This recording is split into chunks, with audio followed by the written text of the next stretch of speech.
Beetroot చక్క బాగున్నది తీసుకోండి, చెక్కు తీసి ముందు కోరేసేయండి.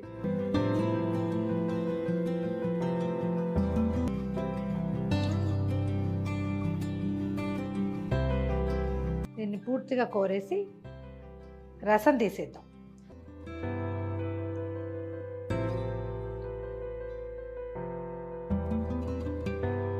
పూర్వకాలం చేసిన మెథడ్ అన్నమాట ఇది. దీన్ని స్టవ్ మీద వదిలేసి కొంచెం అప్పుడప్పుడు తిప్పుతూ ఇది చిన్న క్రీమ్ ముద్దలాగా అయ్యేలాగా ఉడికించేసేద్దాం.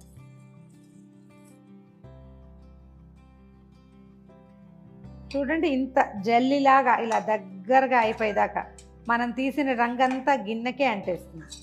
ఇలాంటప్పుడు స్టవ్ ఆపేసేయండి. దీంట్లో మనకి ప్రశస్తమైన ఆవు నెయ్యి దొరికితే చాలా మంచిదండి.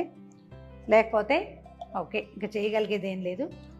మంచి నెయ్యి మన